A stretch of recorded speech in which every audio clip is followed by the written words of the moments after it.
Hello po sa lahat. Masayang-masaya po ako nakakita po tayo ng masarap na mushroom. Ito po ay tinatawag na shaggy mane. Ayan po. Happy po tayo. In the basket. Meron pa po dito. Ayan. Tapos may nakita pa po ako doon. So, masaya po tayo. Marami po tayong nakuhang mushroom ngayon. Ayan. Perfect timing po tayo. Bangayang pa po sila. Ayan.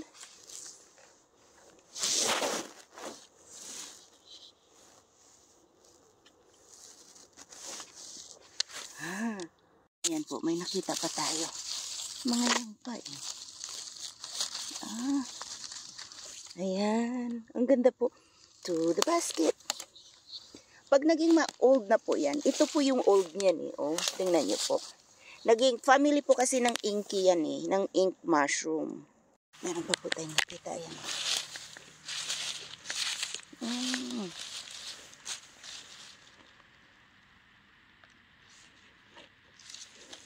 Ayan po.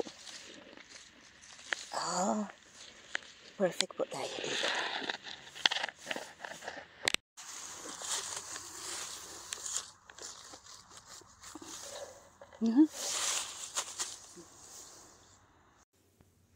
Ayan po.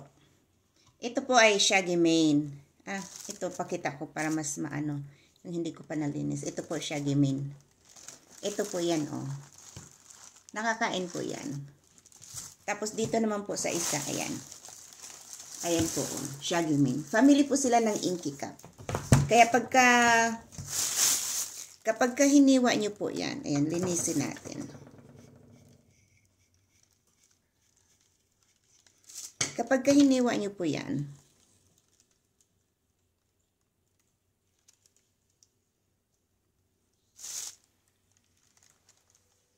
yung pinaka-stem niya po is hollow sa gitna. Ayan. Ganyan. Last year po nakakuha po ako nito last year. Masarap po siya. Parang may pagka-nutty siya. Nutty flavor.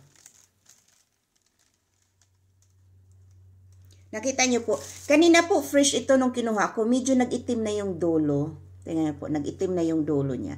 Tatanggalin lang po natin yan.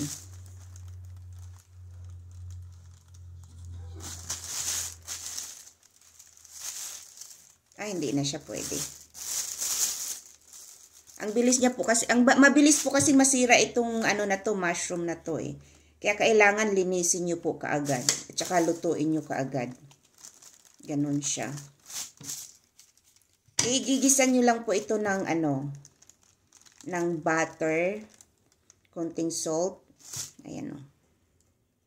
Maputi. Masarap po siya.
ito po yung nalinis nating shaggy mane. Hinugasan ko po kasi medyo madumi. Ayan.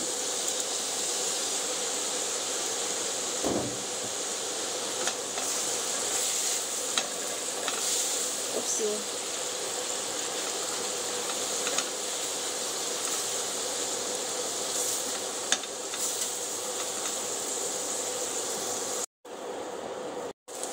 Ayan po, luto na po yung ating shaggy mane. Kapiranggot na lang po ang natira. Ganun po talaga ang mga mushroom kasi ang mga mushroom po maraming tubig. Eh hinugasan ko pa, kaya lalong nagtubig. Pero luto na po yan.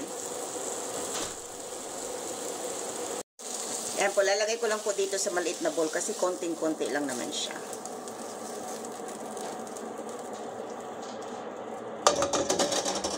Ayan po, luto na po yung ating shaggy mane. Tikman po natin.